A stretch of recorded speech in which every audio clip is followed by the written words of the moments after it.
भाजपच्या अहंकारामुळे उमेदवार बदलले, विश्वासात घेतले नाही. अनेक ठिकाणी हार. शिंदे गटाच्या समन्वयक वैजनाथ वाघमारे यांचा आरोप. भाजपा शिवसेना यांची महायुती झाली. यानंतर भाजपच्या अहंकारामुळे अनेक ठिकाणी उमेदवार बदलणे भाग पडले. त्यामुळे निवडून येणारे उमेदवार ऐनवेळी उमेदवार बदलावे लागले. याचा फटका अनेक ठिकाणी उमेदवार पडले. स्थानिक जिल्हाप्रमुख पदाधिकारी यांना अपमानास्पद वागणूक यांचा परिणाम झाला. यापुढे विश्वासात घेतले नाही तर वेगळा निर्णय घ्यावा लागेल. त्याचबरोबर केंद्र सरकारला पाठिंबा द्यायचा का नाही याचाही शिंदे गटाला विचार करावा लागेल, असे शिवसेना समन्वयक वैजनाथ वाघमारे यांनी भाजपवर आरोप केले आहेत.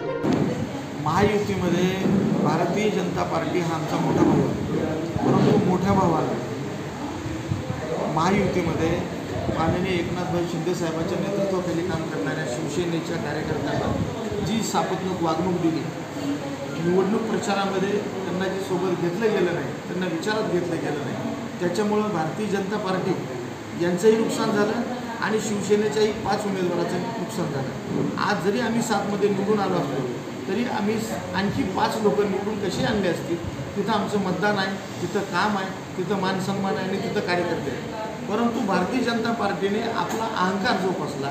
त्यांच्याकडे सगळे साधनं असतानासुद्धा अहंकाराचा जास्त वापर केला.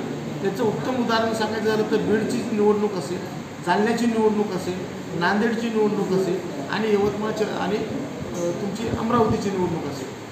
म्हणजे अडसूळ साहेबावर तिथं आम्ही जेव्हा त्यांचं नाव घेतलं तेव्हा त्यांनी सांगितलं की त्यांना मतदान पडणार नाही. यवतमाळमध्ये आम्ही भावना गवळीचं नाव घेतलं की त्यांनी सांगायचं मतदान पडणार नाही. आम्ही नांदेडचं नाव घेतलं की त्यांनी सांगितलं हेमंत पाटलाला मतदान पडणार नाही. म्हणजे असं करून तुम्ही आम्हाला एक वेगळ्या पद्धतीच्या ट्रॅकवर आणून सोडलं. त्याचा परिणाम असा झाला की तुमचे 10 लोक पडले आणि आमचे 5 उमेदवार तुम्ही पाडले. त्याच्यामुळं जमिनीवर काम करणारा आमच्या शिवसेनेचा जिल्हा प्रमुख असेल, तालुका प्रमुख असेल, बूथ प्रमुख असेल, यांना जर या पुढच्या इलेक्शनमध्ये निवडणुकीमध्ये मान सन्मानाची वागणूक जर नाही दिली तर इथून पुढं एकनाथ शिंदे साहेबांची शिवसेना वेगळा विचार करण्यासाठी तयार आहे.